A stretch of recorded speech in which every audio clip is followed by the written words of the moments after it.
cahaya Quran lebih kentara dari semua cahaya yang ada.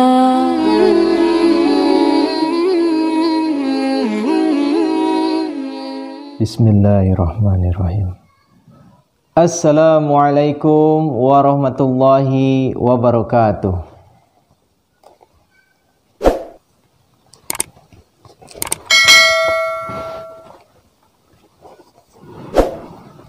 A'udzu billahi minasy syaithanir rajim.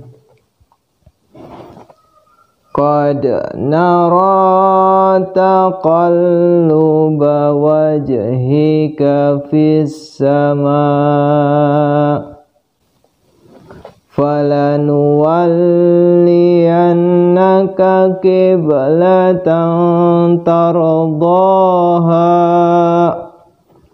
fawalli wajhaka syatral masjidil haram wa haitsu ma kuntum fawallu wujuhakum syatrah wa innal ladzina utul kitaba la ya'lamuna annahul haqqu mir rabbihim wa ma'allahu bighafilin amma ya'malun. Aku berlindung kepada Allah dari godaan syaitan yang terkutuk. Sesungguhnya kami sering melihat wajah engkau menengadah ke langit. Karena itu kami pasti akan memalingkan engkau ke arah kiblat yang engkau suka. Maka palingkanlah wajah engkau ke arah Masjidil Haram. Dan dimanapun kamu berada, hadapkanlah wajahmu ke arahnya. Dan sesungguhnya orang-orang yang telah diberi kitab, mereka itu mengetahui bahwa ini kebenaran dari Tuhan mereka. Dan Allah tidak lengah terhadap apa yang mereka kerjakan. Tafsir nomor 164. Ketika berada di Mekah, Rasulullah Shallallahu Alaihi Wasallam atas perintah ilahi menghadapkan wajah beliau di waktu sholat ke arah Baitul Maqdis di Yerusalem. Tetapi oleh karena dalam hati sanubari beliau menginginkan Ka'bah menjadi kiblat beliau, dan beliau pun mempunyai semacam firasat bahwa pada akhirnya keinginan beliau akan terkabul, maka beliau senantiasa mengambil tempat sholat yang sekaligus beliau dapat menghadap ke Baitul Maqdis dan ke Ka'bah. Tetapi ketika beliau berhijrah ke Madinah, mengingat letak kota beliau hanya dapat menghadap ke Baitul Maqdis saja, dengan perubahan kiblat itu, keinginan hati beliau yang mendalam itu menjadi lebih mendalam lagi, dan meskipun karena menghargai perintah Allah Subhanahu wa taala, beliau tidak berdoa bagi perubahan itu, tetapi beliau dengan penuh harapan dan keinginan menengadah ke langit menanti perintah mengenai perubahan itu. Tafsir nomor 165. Nuwalliyannaka berarti juga kami akan menjadikan engkau penguasa dan penjaga. Ungkapan ini merupakan nubuatan ganda, yaitu bahwa akhirnya Ka'bah akan menjadi kiblat semua orang, dan bahwa pemilikan Ka'bah pun akan jatuh ke tangan Rasulullah Shallallahu Alaihi Wasallam. Tafsir nomor 166. Kata-kata itu berarti bahwa meskipun dalam keadaan biasa, kaum muslimin diperintahkan menghadap ke Ka'bah pada waktu sholat, tetapi kepentingan soal arah itu sesungguhnya menempati urutan kedua. Perubahan itu dimaksudkan untuk mengadakan dan memelihara persatuan dan keseragaman dalam persaudaraan umat Islam.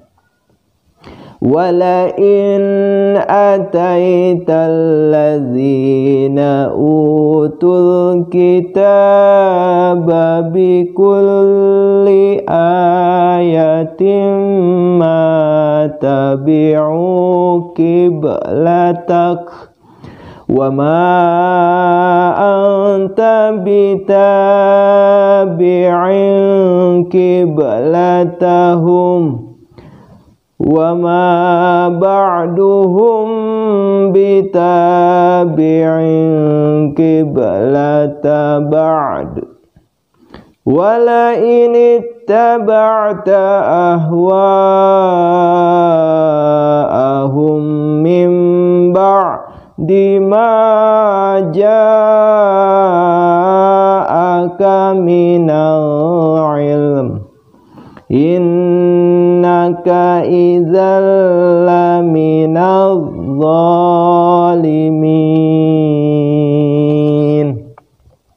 Dan jika sekalipun engkau mendatangkan segala macam tanda kepada orang-orang yang diberi kitab, mereka tidak akan mengikuti kiblat engkau, dan engkau pun tidak akan menjadi pengikut kiblat mereka. Dan sebagian mereka tidak akan menjadi pengikut kiblat sebagian yang lain.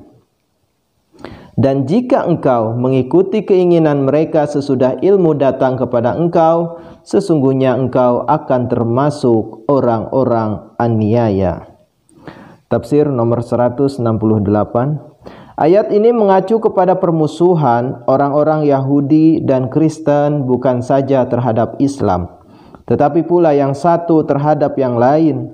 Orang-orang Yahudi mempunyai Yerusalem sebagai kiblat mereka, sedangkan kaum Samaria, cabang kaum Yahudi yang dipencilkan dan juga menganut hukum syariat Nabi Musa alaihissalam, mereka telah menetapkan bukit tertentu di Palestina yang disebut Gerizim sebagai kiblat mereka. Orang-orang Kristen zaman permulaan mengikuti kiblat kaum Yahudi. Kaum Kristen dari Najran melakukan kebaktian dalam masjid Rasulullah SAW di Madinah dengan wajah menghadap ke timur. Jadi kaum Yahudi, kaum Samaria, dan Kristen mengikuti kiblat yang berlainan disebabkan oleh iri hati dan permusuhan satu sama lain. Dalam keadaan demikian, sia-sialah mengharapkan mereka akan mengikuti kiblat kaum muslimin. Alladzina atainahumul kitaba ya'rifunahu kama ya'rifuna abna'ahum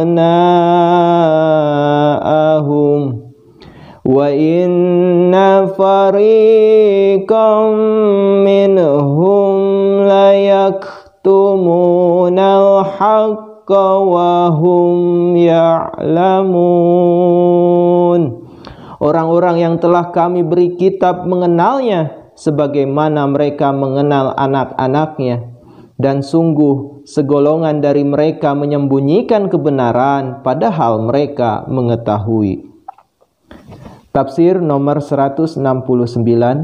Kata gantinya atau dia dapat dianggap merujuk kepada perubahan kiblat atau kepada Rasulullah Shallallahu Alaihi Wasallam. Anak kalimat itu berarti bahwa para ahli kitab mengetahui atas dasar nubuatan-nubuatan yang terdapat dalam kitab-kitab suci mereka bahwa seorang nabi akan muncul ke tengah-tengah orang Arab yang akan mempunyai hubungan istimewa dengan Ka'bah.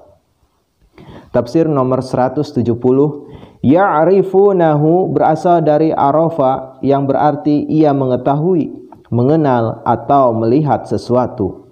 Meskipun kata itu dipakai pula mengenai ilmu yang diperoleh melalui panca indera jasmani, kata itu terutama dipakai tentang ilmu yang diperoleh lewat renungan dan tafakur.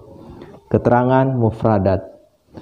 Al-haqqu mir rabbika fala takunanna minal mumtarin.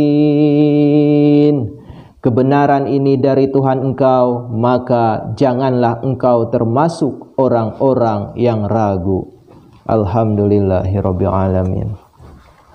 Jazakumullah ahsanal jaza. Wassalamualaikum warahmatullahi wabarakatuh. Cahaya Quran lebih kentara dari semua cahaya yang ada.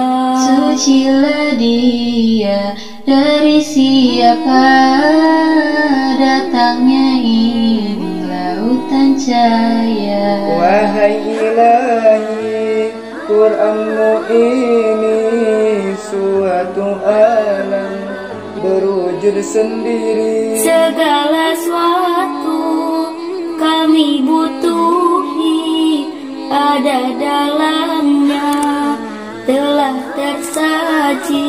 Ada dalamnya telah tersaji.